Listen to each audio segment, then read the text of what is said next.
Hi, I'm Larry Miller, director of the music business program at NYU Steinhardt and host of the Musonomics podcast. How do you keep a podcast going through 200 episodes? Discipline, love, money, blind faith, or is it fame? Well, whatever it is, congratulations, Jay and Mike. Here's to the next 200. From Billboard, bands are getting ripped off inside the growing war over merch fees at venues. And also from Billboard, declarations of independence. 23 top indie artists share their secrets to success. And from Music Ally, PEX publishes its latest report on manipulated, user-generated songs. Well, we are glad you're here.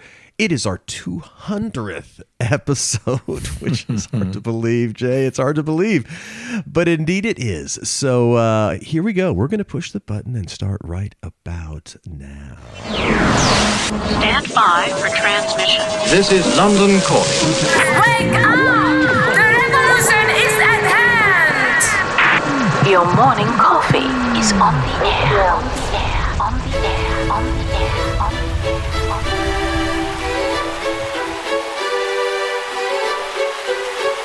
Standing by.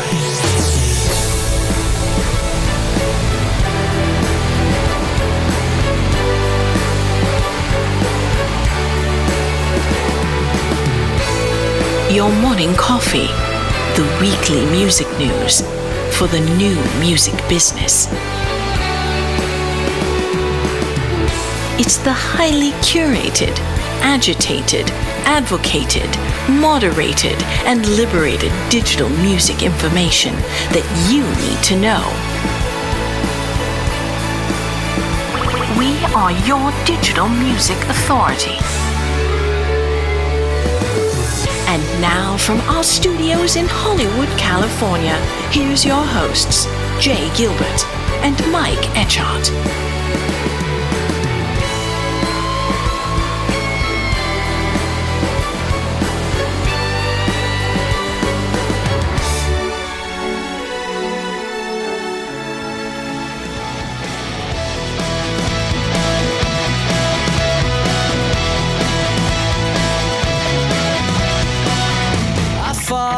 For a long time now, while drowning in a river of denial, I washed up, fixed up, picked up all my broken things.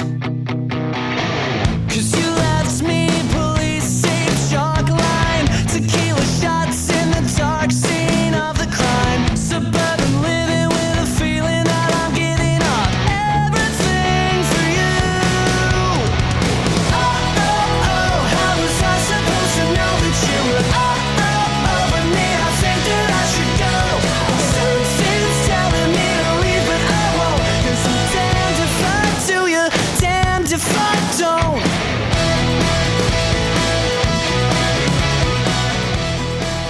Love that song. That was Damned If I Do Ya, Damned If I Don't. That's by All Time Low on Hopeless Records. And on this special 200th episode of the Your Morning Coffee podcast, we talk with Louis Posen. He's the founder of Hopeless Records, and they are celebrating their 30th anniversary. Yes, they are. Congratulations, Louis and the team over there. We love Hopeless Records.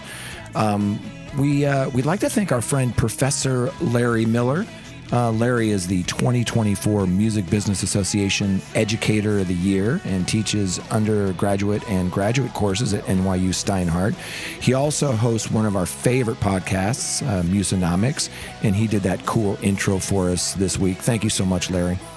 Absolutely. And of course, he does a lot of professional voiceover work, as you can tell from his voice. Yeah. That man is a total pro. Great voice. And man, as we celebrate our 200th episode, so many highlights over the past four years to look back upon. First of all, we started during COVID, which is hard to believe. And of course, Merck Mercuriadis from Hypnosis, author Will Page, Mark Mulligan, Tatiano Cirisano, and Chris Thacker from Media, Jamie Marcanet from from Luminette, Blake Morgan from #IRespectMusic. Oh, so many great Talk guests. about some of the We've had Chris Castle on from Music Technology Policy, Mike Huppy from Sound Exchange, Chris Aaron from the MLC, and also one of my favorite episodes, Key Changes, authors, educators, Howie Singer, Bill Rosenblatt, Beggars Group founder, CEO Martin Mills, and many, many others. It's just been a joy these past 200 episodes spanning almost 4 years.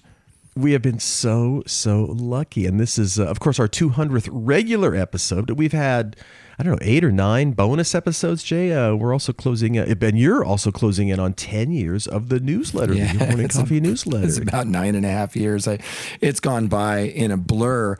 And for those who haven't heard the story, I'll make it quick. But it really came about when I left my last major label job. I was trying to figure out where I wanted to go.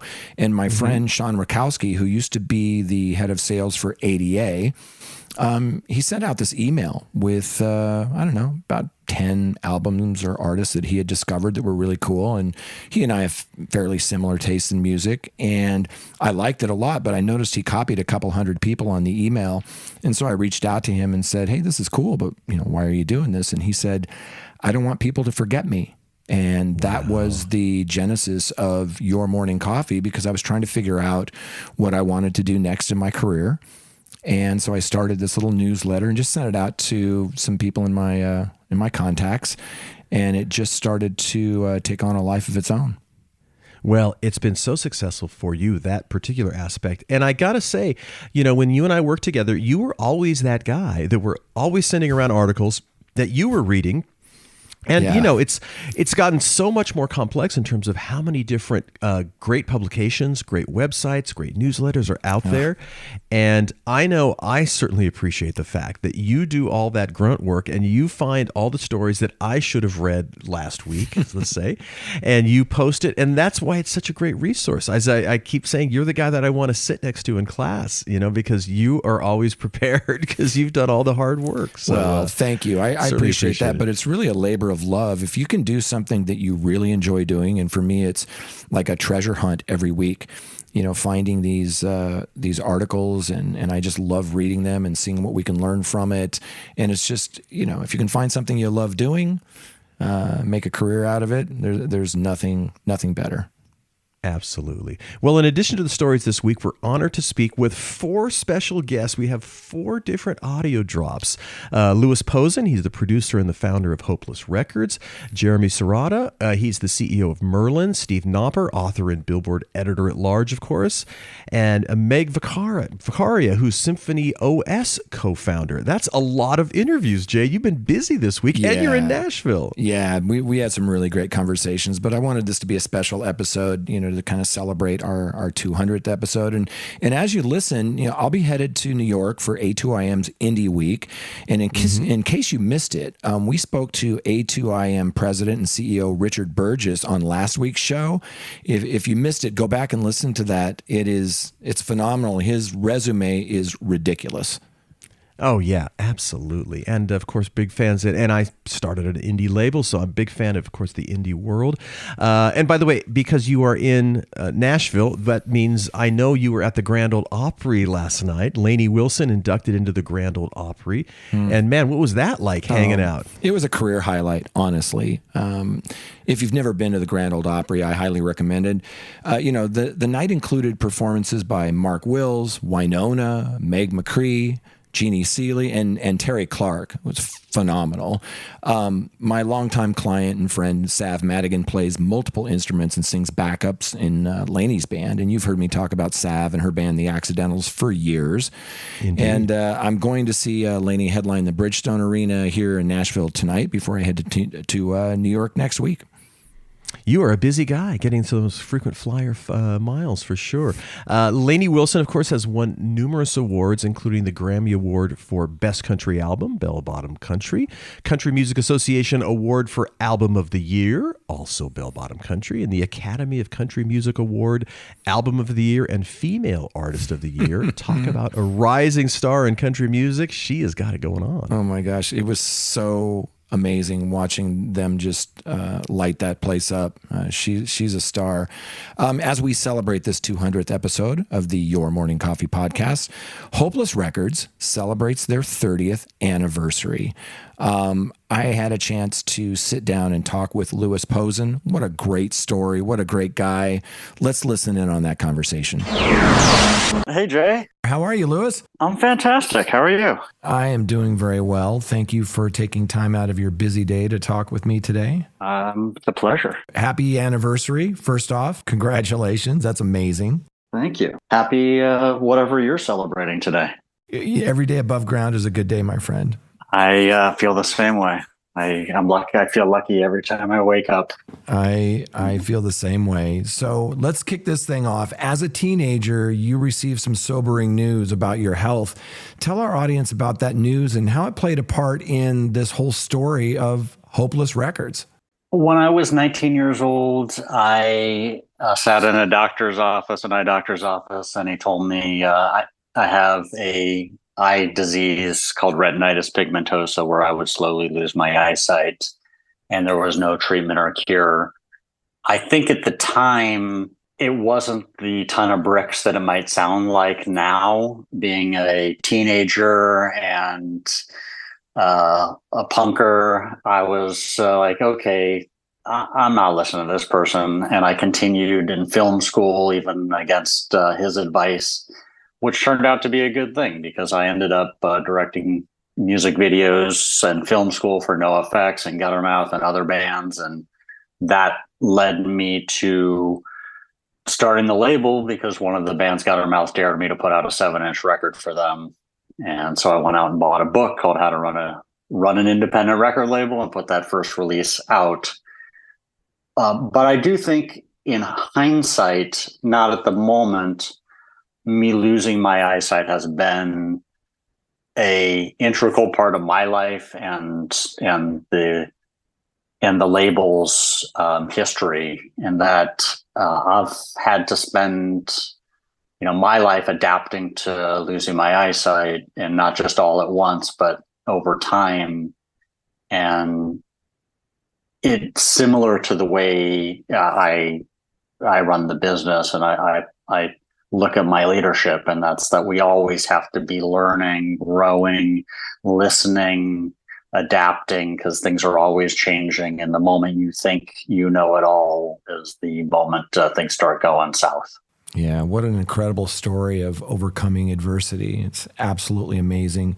With your 30th anniversary, I've been reading about a traveling exhibit, a lifetime achievement, and Label of the Year award at A2IM's Libero Awards at Indie Week. I'll be there next week. How are you celebrating your 30th anniversary? Sounds like too many things. It's uncomfortable for us because we're someone who puts the spotlight on our artists, not on ourselves, even though, our label has a long history and has a brand that people know and follow and trust us on which artists we love. So there is somewhat of us being in the forefront in our community, but we tend to put our energy into our artists. So this is unique for us in saying, hey, look at Hopeless Records after 30 years. So it's been a bit uncomfortable, but a bit exciting and fun too, and rewarding to celebrate all the people who have made it possible for the 30 years, from, all the talented artists we've worked with to our team who rarely gets the spotlight on it, and our partners and all the people who have been a part of it. So the biggest thing we're doing is the traveling exhibit. We kicked it off in LA. In a museum here, and then it's going to Indie Week next week, as you mentioned. And then it'll be going to the Rock and Roll Hall of Fame in Cleveland in August, and then to the Punk Rock Museum in Vegas in October. And then we have a fanzine also that is a companion piece that's given out at the exhibit and talks about the 1,000+ items in there, and has some, other cool stuff about the history of the label. We're also doing a cover series, which is our newer artists covering Hopeless classic songs, and those will start coming out next week, and will be slowly coming out throughout the rest of the year. Wow. What are some of your favorite moments over the last 30 years? I'm sure you have many. It's hard to put pick a moment or two or three in the 30 years. There's been so many. Yeah. And when you think about the early years and, the music videos with No Effects and Lagwagon and others, or the early years of Hopeless, of Against All Authority, Dillinger 4, Mustard Plug, 88 Fingers Louie, and those middle years with Thrice and Avenged Sevenfold, and then those other years where we're working with The Used and Taking Back Sunday, and then our newer stuff with like Destroy Boys and Secret. It's hard to pick some, but if I had to pick one, I think the work we do with the Hopeless Foundation and Subsidy and raising money and awareness for important causes is a unique part of our label, and an important part of our label. We've raised over $3 million for 150 different charitable initiatives. But the moment that comes to my mind is we did 3 press conferences on Capitol Hill advocating for mental health advocacy or mental health parity, to make sure insurance companies would cover mental health, because they didn't used to do that or had the choice to do that. And we were lucky enough to be part of the passage of that bill. And so that was a huge milestone for us that goes even beyond great music. Fantastic. Congratulations again on this 30-year anniversary. Look forward to seeing you and the traveling exhibit in New York next week. Congratulations. Keep up the great work. Yeah, you too. Appreciate it. Yeah, great guy indeed. What a great story. Great story. I love those narratives where someone overcomes adversity, and he's just such a great guy. And I love, the music on Hopeless, and on our other podcast, the one I do with Glenn Peoples over at Billboard, Behind the Set List. We've recently interviewed a couple of his acts, Taking Back Sunday, All Time Low, just super, super melodic. Fun stuff, as you heard in our intro, but it was really great talking to Louis this week. Congratulations on your 30th anniversary, Louis. Yeah, man, that takes a lot of gumption to make it 30 in the indie label world. Absolutely. By the way, got to thank our sponsors, Jay. We're so lucky as we do our 200th episode to have all the folks that help us get here. Without them, we could not have made 200. The Your Morning Coffee podcast is brought to you by our friends at Bandzoogle. For over 20 years, Bandzoogle has made it easy to build a stunning website and online store for your music. Now they've added a brand new EPK plan so that musicians can create a professional single-page electronic press kit in minutes.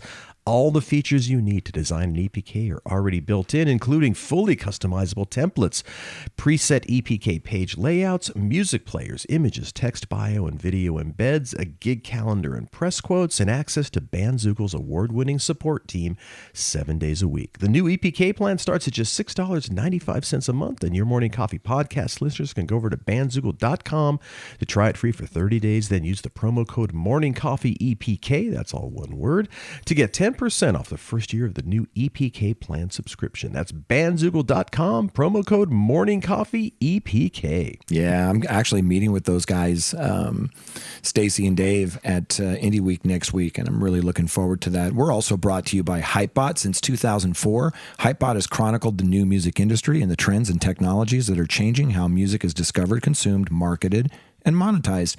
Edited daily by founder Bruce Houghton with help from Olana Bonilla, Hypebot and sister blog Music Think Tank are published by live music discovery and marketing platform Bands in Town.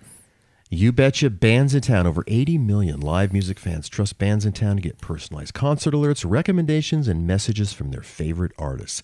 It's the #1 artist service platform connecting over 590,000 artists with their super fans. Managers, labels, agencies, and artists access their own dashboard to manage and promote their tour dates across all platforms. Yes, sir. We use it every single day. And let's give a huge shout out to the Music Business Association. They have that Music Biz conference that we talk about, and that really creates the rooms in which the important conversations that shape the future of the music industry take place. Representing more than 90% of the industry at large, the Music Business Association provides a trusted forum where ideas and collaboration can flourish. You can become a member. Just visit musicbiz.org. Also, a special shout out to Billboard Pro. Want to know what everyone in the music business is talking about?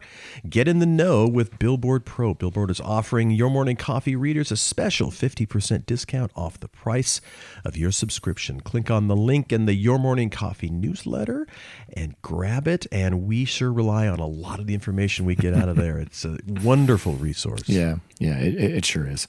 Thanks again to our amazing sponsors, Bandzoogle, Hypebot, Bands in Town, and the Music Business Association. We couldn't do it without you. Thank you. No, we could not. Certainly appreciative of everything they do. Every time, Jay, I got to say big thanks to my good friend Jay Gilbert because he's the one who dragged me into this 200 episodes ago. He's a music industry consultant. He's the curator of the weekly Your Morning Coffee newsletter and a former executive with Universal Music, Sony Music, and Warner Music Groups. Yes. And just an all-around groovy guy. Thank you. And for over 200 episodes, I've got to sit here and talk with my good friend Mike Etchart, longtime host of Sound and Vision Radio, formerly of SST Records, Warner Music, Capital EMI, and Universal Music Group.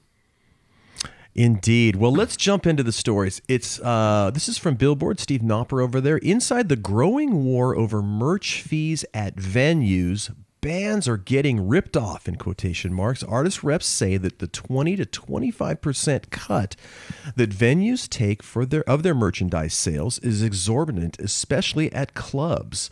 You're just providing a lobby and a table, in quotation marks. Yeah, this has been a sore spot for a while. And I got to talk to our friend Steve Knopper. Yeah, he's an author and he's a Billboard editor at large. He wrote one of my favorite books, Appetite for Self-Destruction, about the music industry. Wrote a great book on Michael Jackson. Anyway, we talked to Steve Knopper this week about this story that he wrote for Billboard over merch fees. Let's listen to what he had to say. Steve, so good to see you. Thanks for joining us. Of course. Nice to be on again. Thanks, Jay. So in your recent article for Billboard, it was titled Inside the Growing War Over Merch Fees at Venues, Bands Are Getting Ripped Off, in quotation marks. You reported that venues are now taking 20% of merch sales in some cases, one venue as high as 30%. How do venues justify this fee, and how is it affecting smaller acts versus superstars? I mean, so a few questions there. Generally speaking, venues justify the fee because they're just saying they have to pay for their expenses. You know, they're just saying, you know, bands deserve to make money, venues deserve to make money too. They pay for rent and electricity and, you know, all those different expenses. So they're saying all that stuff goes into the pool when they're doing a negotiation, and it's their right to ask for that and demand it if they have enough leverage. Yeah. So that's one answer to that. More specifically, larger venues like arenas or stadiums justify that in a more practical way by saying, well, when you bring all your merch in, you're not providing this giant staff and service of people who are going to actually be selling this stuff at the concession stands. So we do that for you, and you have to pay for this service. But the issue comes up with the smaller venues, and a lot of artists complain that at the smaller venues, and I should be careful to say not all smaller venues, but at many smaller venues, you know, they don't provide that many services. They'll have like a table with no staff member or one staff member. In one case, it's mentioned in the story, there's a particular venue where the merch table is right next to the bar, and somebody goes to buy merch and they go, I'll get a drink instead, you know. So artists, reps, managers complained to me about this practice in the story. And of course, then I talked to the venue people and they defended it. Yes, it's all about leverage, right? Like Taylor Swift can get whatever merch deal she wants, you know, but some band that's playing in a particular venue with no leverage at all, if the promoter is not very flexible, they're going to have to take it or leave it. Or if they say, hey, sure, fine, we'll give you a break on the merch, but then it comes out on the drinks or whatever else. That's right. Right. So earlier this year, Live Nation president, CEO Michael Rapino, he announced this On the Road Again program, and that's supposed to eliminate merch selling fees for artists at their clubs, and even provides a per diem of $1,500 for gas and travel, et cetera, for developing artists. What can you tell us about that, and has it helped? Yeah, actually, it was last fall, and that program, from what I can tell from artists, it is helpful, and Live Nation is trumpeting how helpful it is. I mean, what's not to like? It's just sort of free stuff, or I shouldn't say free stuff. That's not fair to artists, but it's stuff that it's benefits that they weren't getting before that they really need to be able to tour, and most artists seem happy with that. There is some. I did have sources tell me that they are concerned, and I need to be clear that this is not something I have confirmed, but they're concerned that sort of if the Live Nation venues that are participating in On the Road Again, if they're doing negotiations and they're saying, okay, well, we won't take a cut of your merch, they might be taking cuts from elsewhere in the pool of money. So artists are being careful about that, and they're somewhat concerned about that. But it's still a problem because there are many, many venues out there, small and big, that are not Live Nation venues. And particularly this practice goes on at, for example, arenas, which are not usually Live Nation venues. Sometimes they're Live Nation controlled venues, but usually they're sort of independent sports arenas or whatever, where anyone can go, any promoter can go in, and there's still this cut being taken. So despite the On the Road Again program, which by all accounts seems to be pretty positive in the industry, this issue it perseveres, it persists.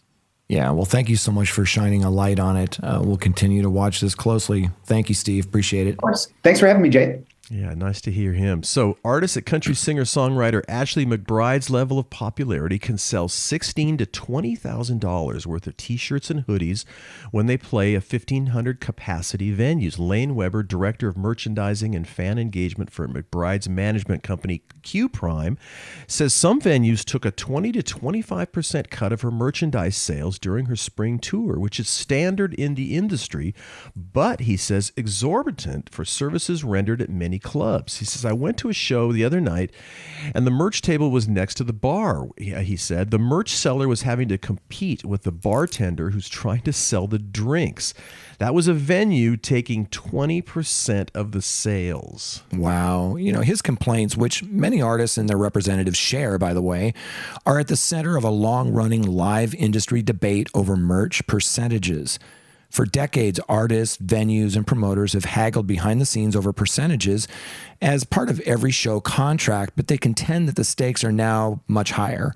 Ever since we've come back from COVID, the merch numbers have gone through the roof for all genres of music, says Crom Tidwell. He's the owner of Crom Tidwell Merchandising here in Nashville. And with much more money at stake, artists want a larger percentage of their own profits. Can't blame them. Yeah, of course not. So Barry Drinkwater, who's the executive chairman of Global Merchandise Services, which handles merch for top metal acts such as Iron Maiden and Guns N' Roses, says bands are getting ripped off. He adds that the venues cut particularly hurt small acts, which tour or on slimmer margins and often operate their own merch tables. He said they need the money that gets them food, gets them to the next show.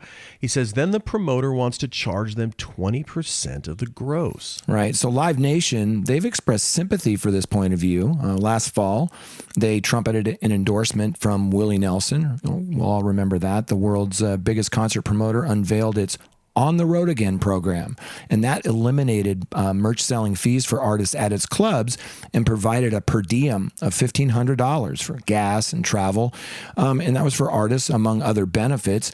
Earlier this year, Live Nation president, CEO Michael Rapino, told Billboard that the program, had already helped support 3,000 developing artists. In a statement that Live Nation issued on May 22nd said, we're incredibly proud of how the On the Road Again program is supporting thousands of artists and their crews with 100% merch profits, $1,500 in cash nightly for gas and travel costs, and more. Developing artists are the future of live music, and we're proud to keep this program rolling strong. So complaints over merch fees are not limited to clubs, however. At arenas, stadiums, and other large venues, in-house concession staff take over merch sales, and the 20 to 25% cut goes largely to these services. And at least one venue takes an even bigger chunk. Drinkwater says New York's Madison Square Garden charges artists 30% of their merch sales plus credit card fees. He also notes that percentages can be higher in the UK, actually. A representative for the Garden declined to comment for this article. Yeah, and I think the argument here is they're saying that taking a percentage of merch fees isn't necessarily a bad thing when they're providing tables, the services, and yeah, exactly, right. Employees, and you're selling a lot more merch. But if it's a small club and there's not a lot of services provided, then is that right. fair? You know, whether artists are handling their own merch tables or relying on in-house staffers, managers say they often are unsatisfied with the services that they get given the cost. Quote, I don't feel they're worth 25% of revenue, says Rick Sales, who manages Slayer, Ghost, Mastodon, and others. He says it's not good value for the money spent. So venue reps counter that. Long before fans step into their buildings, they negotiate deals with artists, including merch percentages. Not surprisingly, those with leverage receive favorable terms. Every live performance is a negotiation, a concert business source says. The band doesn't like the merch percentage, find somewhere else to play. Venue consultant Brock Jones, the former GM of Nashville's Bridgestone Arena, adds at the end of the day, venues have got to make money too. Electricity isn't free. All that space isn't free. Venues have to recoup those expenses. An 80-20 merch deal is absolutely fair when the venue is selling. Well, Tidwell agrees that, it's a different story at arenas, which often are required to staff union employees at fixed salaries. He says you've got to have a crew to facilitate the sales. Somebody has to pay for the help. He also contends that artists complaining about high venue percentages in small venues have a point. What are you doing for your 20%? You're just providing a lobby and a table. Some small venues still reeling from the pandemic have expressed concern that Live Nation's On the Road Again program might pressure them into following suit and giving up a crucial revenue source.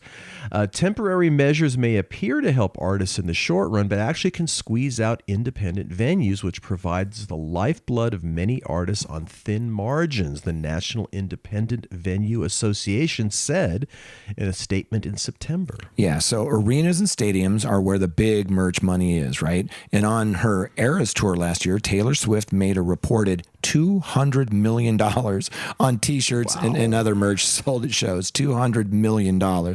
In its 2023 financial report, Live Nation claimed double-digit growth in merch and concessions at the arenas it owns or operates, such as the Moody Center in Austin. Notably, the On the Road Again program we were just talking about doesn't apply to large venues. Drinkwater says that the standard 20 to 25% cut applies like MSG, Madison Square Garden. Sometimes venues pass on credit card fees, usually around 5%, to the artists as well. We try with our artists to beat this down, he says. Sometimes we get a reduction if we can do big sales. And I will add to this that some of my artists that are touring in some of these smaller, medium-sized venues have been able to go in and renegotiate some of those fees either completely out or down, especially if they've visited that venue regularly. Yeah, exactly. Yeah, exactly. That's not surprising. Well, we've had a couple of stories over the years about this, and this is going to be a continuing thing to bring up, of course, because it is a big revenue source for artists, and like the article said, that everybody's got to make some money in this. And that's right. It's expensive putting bands out on the road and bringing people into venues. So we will continue to keep an eye on all of these news stories. Exactly, and thanks to Steve Knopper for coming on and breaking that down for us. We appreciate you, Steve. Right. So Merlin in the news these past 2 weeks. For those with no prior knowledge, Merlin is a nonprofit music distribution organization that licenses digital rights for independent record labels, distributors, and other music rights holders around the world. Founded back in 2007, Merlin's membership includes labels such as Armada Music, Beggars, CD Baby, Domino, and many others. Yeah, indie music organization Merlin has been in the news a lot lately, to your point. And a lot of that's thanks to the hard work of Jeremy Sirota and his team. And last week I sat down with Jeremy so he could break it all down for us. Let's listen in to Jeremy Sirota, the CEO of Merlin. Jeremy, so good to see you again. Nice to see you, Jay. Thanks so much for having me on today. With people that have no prior knowledge, sort of explain what Merlin is. Yeah, happy to. It can be a little bit challenging sometimes to understand it because it's not as simple as we sometimes want it to be. But that's because it's really about empowering independence. And that means we take a little bit of a nuanced approach. So with that, what I'll say is, so what are we? We are the digital music licensing partner for the leading independent labels and rights holders around the world. And that means that we have struck deals with services like Apple, Meta, Snap, Spotify. We just announced last week our new expanded relationship with Twitch for our members for their DJ product, YouTube, and about 40 other platforms, innovative platforms like Canva. And what we are here to do is to make sure that independents can effectively compete against the largest rights holders in the world. So by coming together and providing this platform on their behalf, providing this service, we can ensure that our members have access to the deals, the tools, the opportunities to succeed in today's marketplace. And that's regardless of size, genre, or region. And we do that by delivering superior commercial terms. We help our members make more money. We get them access to more opportunities, and we want to help drive more engagement for them. And we do that by giving them best practices and by arming them to take advantage of their independence. And last, we also just launched our Insights initiative last month. We've spent the last 18 months building out a data warehouse and a team to take all of this royalty data, all of this trends data, and how can we translate that, this wide scope of the Merlin membership, aggregated, anonymized, to be able to deliver unique insights to our members. So we're really excited about that, which launched last month. Awesome. I read about an announcement this last week about Merlin Connect and how it helps emerging platforms to access fully cleared quality music. Talk a little bit about Merlin Connect. Merlin Connect is something I've really been excited about for going on 20 years. My background's originally in technology. I used to be a coder. I was a programmer. My dad was an engineer. My first love was always technology.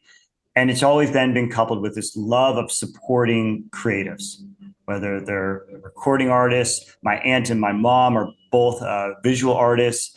So I've always found that I have more of a business acumen than I do have a creative side.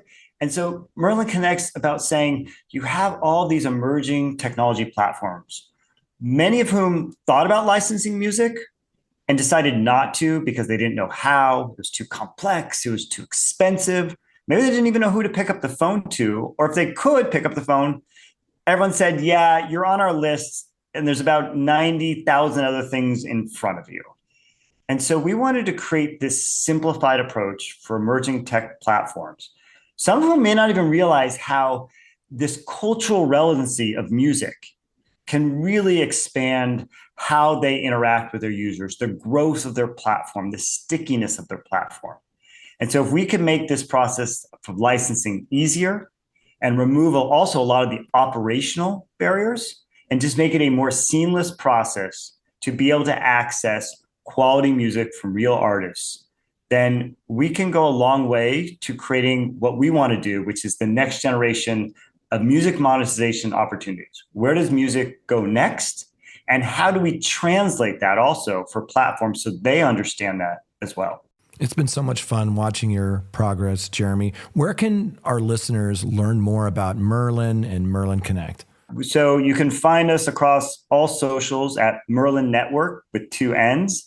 And the Merlin Connect webpage is merlinnetwork.org/Merlin Connect. And you can learn all about it there. And especially if you're a tech platform, there's an application. Please apply. We're really excited to find these new platforms to work with. Thank you, Jeremy. Thanks for joining us. Thanks for having me on. It was a real pleasure. Nice to hear from Jeremy. Well, let's jump into the second story, Jay. It's from Billboard. And this article was created by 12 Billboard writers. Declarations, I should say, of independence. 23 top indie artists' secrets to success. From Latin hitmakers to alt-country mavericks, some of music's most compelling artists take the indie route. And as they tell Billboard, the benefits are major. Right. So as we jump into this, let's describe or define what is considered indie. Okay. The artists featured in this story meet the guidelines of Billboard's top independent albums chart. And that includes labels distributed independently or through indie division of a major label group, as well as labels that are independently owned and control their masters, but are distributed directly through Universal Music Group, Sony Music Group, or Warner Music Group. The headline for this piece could have easily been, "The advice I'd offer any indie artist is..." Exactly. For plenty of music's most compelling artists, going independent doesn't mean going small. It means reaping the myriad benefits of foregoing the major label route. Across genres, staying independent can ensure an artist has greater ownership over both their creativity and their intellectual property, the ability to pivot or react quickly when a song unexpectedly takes off, and the freedom to put together a team that truly has their best interests at heart.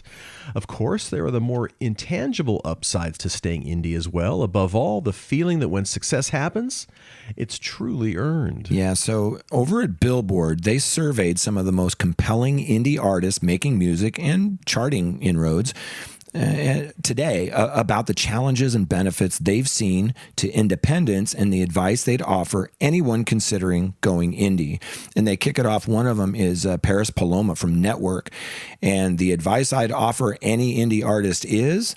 And Paris said, take mindful steps to get to know and understand your artist identity so that you become something unique and genuine, whether it's through vision boards, writing diaries, or practicing adjacent forms of artistry to help you flesh out your identity as a musician.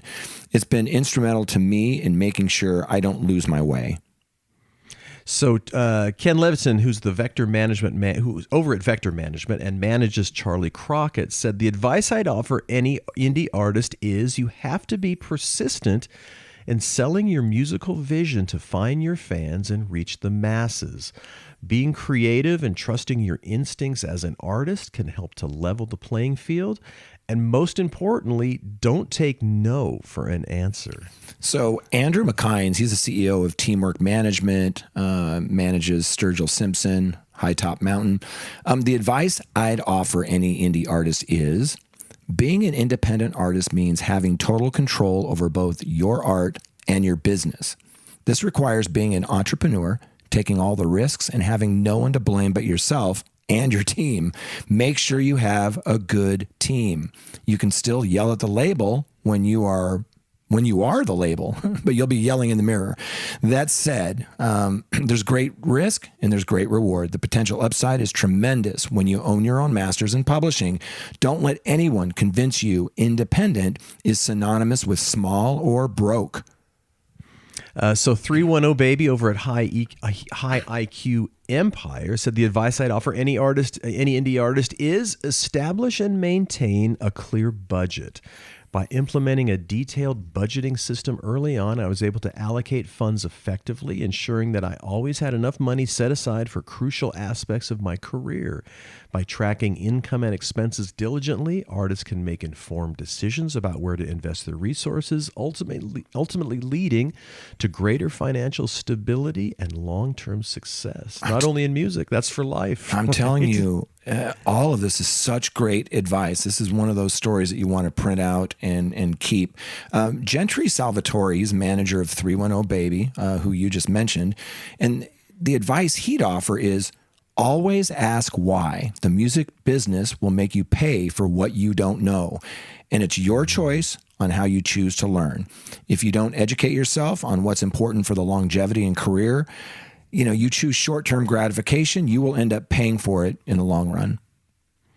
So Fede Loria, manager over at Bizarrap, Dale Play Records, said the advice I'd offer any indie artist is an indie artist has to have the understanding and knowledge to grasp that investing in their own career is crucial, whether in marketing and making better content and doing big tours and shows. An indie artist is the one who makes decisions and pays for them from his own pocket. Yeah, that's so true. That is so true. And then Abbas Powdy, he's the manager of Shabuzi, said the biggest benefit of being independent is having the flexibility to move at your own pace. For example, if we want to release a record, we control that internally and can capitalize on any traction instantaneously rather than having to get approvals from multiple parties. We live in a world where the consumer attention span is shorter than it's ever been, and being able to strike while the iron is hot is so crucial to the success of an artist rollout. Yeah, Ray over at Human Resources said it's so important for an artist to be able to say yes or no without manipulation or punishment. I believe creative freedom is priceless. Art is beautiful. It is honest. It is therapy. It is healing. It is personal. And it is often disrupted and tainted by business minds and models looking to make a quick coin. While the independent route is not without its own risks, like self-financing, he says, I'm truly grateful to be able to be in control of my life and my art. Yeah, and Ray's manager, Paul Keene, said, being independent doesn't mean working alone. It's an old saying, but it takes a village, and it really does. Your team is everything. I firmly believe getting that right is essential to success. He also goes on to say that being an independent artist is one of the most empowering positions to be in. Independent artists feel the weight of responsibility for the future of their careers, which I think oftentimes leads to the increase in grit and work ethic. Amen. Yeah, Jake over at AWOL said, I think I realized the power and value of a team that's aligned with the artist's vision. A small but effective team around an independent artist and the right strategic partnerships can make a huge difference. Yeah, and then talk about what, Jake's manager said. Yeah, so Ethan Curtis, Plush Management Manager, who manages Jake, said, the advice I'd offer is right now, artist culture is very anti-major label. The seed of this is obviously that traditional label deals have been very exploitive. However, I'm noticing that among young artists, this culture is breeding a fear of engaging with anyone who might be able to help scale their projects.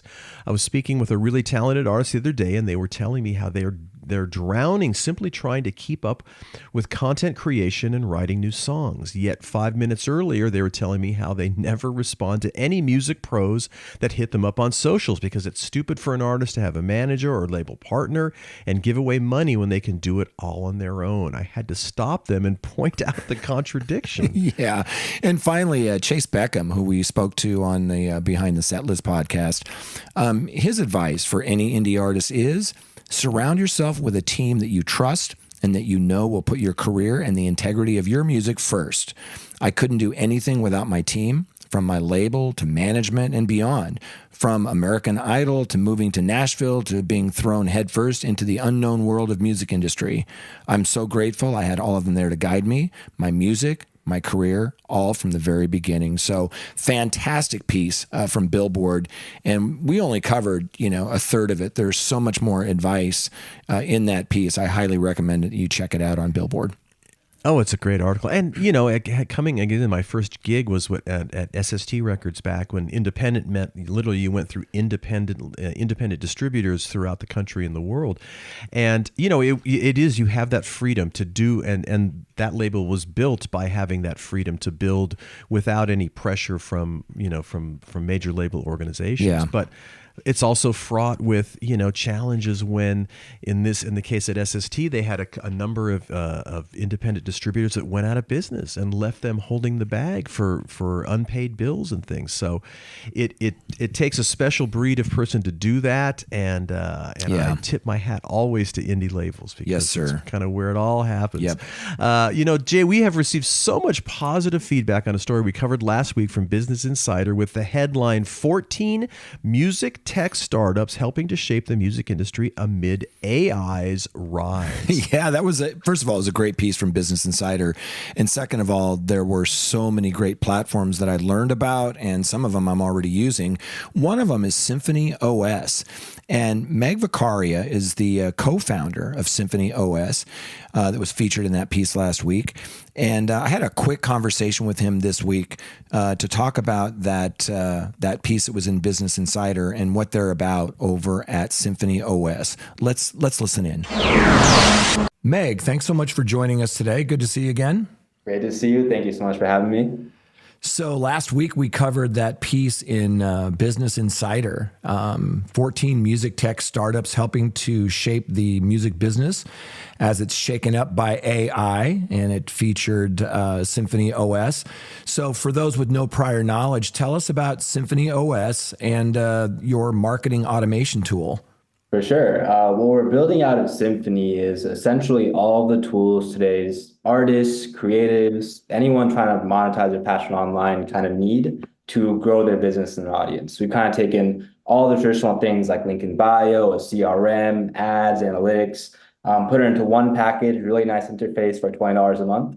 And really we're just hoping to make it easier for everyone that's trying to build a career, just build a following on their own to get access to these sorts of tools. That's great. And I noticed that you've got some new partnerships I wanted to ask you about.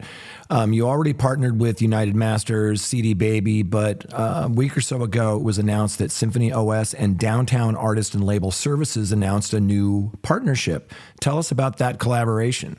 Yeah, man. I mean, I think we're in a very fortunate position where we've had the opportunity to just keep building great product and tapping in with a lot of great artists. And we're just honored to partner with great folks like Downtown who have been in the space working with so many amazing artists. And I think for us, it just represents a natural evolution in the places we're going. I think not only focusing on independent artists and independent teams, but also working with the folks in the industry that are helping teams themselves. So I'm just really excited. The team over there is great. We've had a really good time building with them, and man, just hope here's to the start of something new. Yeah, congratulations and keep up the great work, and let's keep in touch. Appreciate it, man. Super interesting. Yeah. I mean, they're doing some great stuff. Yes, it did. And everything is changing so quickly. Boy, it's hard to keep up. It sure is. To keep up. Well, our last story, Jay, it's from Music Ally by Stuart Dredge. PEX publishes its latest report on manipulated UGC songs. Yes. Content ID and rights management firm PEX has been shouting about modified audio in recent months, referring to tracks that have been manipulated, for example, sped up or pitch shifted, and uploaded to platforms including TikTok, YouTube, and SoundCloud. Yeah, and the problem with that is the royalties for those plays, on those tracks may not find their way to the correct rights holders if audio is not correctly identified. And in PEX's latest report, which you can find in your morning coffee this week, it focuses on the most popular tracks for example, Q1 2024 by one specific metric: how many manipulated matches the company was able to identify for tracks that appeared in Billboard's Hot 100 chart in March. So PEX found more than 220,000 matches of a track on UGC platforms, and 80% of those matches were modified versions. What's more, while videos using the track racked up 6.22 billion views, 5.18 billion of those views were videos using modified versions. In fact, the company said that 4 out of the top 10 songs we tracked have more cumulative views from their modified matches than from matches to the original version. Ariana Grande's We Can't Be Friends saw 93.6% of its views coming from modified versions of the track. My God, that's a insane. serious problem. Yes. Following its assertions in previous reports, PEX said TikTok is the biggest platform by far for modified audio. Out of 783,000 total modified matches, 655,000, so around 84%, are on TikTok. YouTube accounted for 10%, Meta for 3%, and SoundCloud for 2%. So as ever, this is not just a piece of independent research for the sake of it. PEX has content identification technology to sell, after all. Its reports are also a pitch for its services, A, to prevent the scale of modified audio as a problem for the music industry, and B, to point to its tech for identifying manipulated re-uploads of music as the solution. It's a smart marketing strategy, but it's important to acknowledge that. Man, it is unbelievable when you think about it. And it's just growing. Those percentages. It's just growing, and it's hard to identify it. And thankfully, we have companies out there like PEX that can identify this stuff, because the big problem, as this piece points out, is if it's not properly identified, then the rights holders are not being paid for it. Right, exactly. Well, it is time to wrap up our 200th episode. If you enjoy the show, please tell one friend. We would certainly appreciate it. And big thanks to Bandzoogle, Hypebot, Bands in Town, and the Music Business Association. And of course, to you, the listener. Jay and I do not take it for granted, and we could not be here if it wasn't for you all listening in. Over 200 times. So thank you. Thank you. Exactly. So on that note, thanks again for hanging with us and listening to the show and commenting and reaching out. We certainly appreciate it. And on that note, we will be back next week on episode 201 of the Your Morning Coffee Podcast.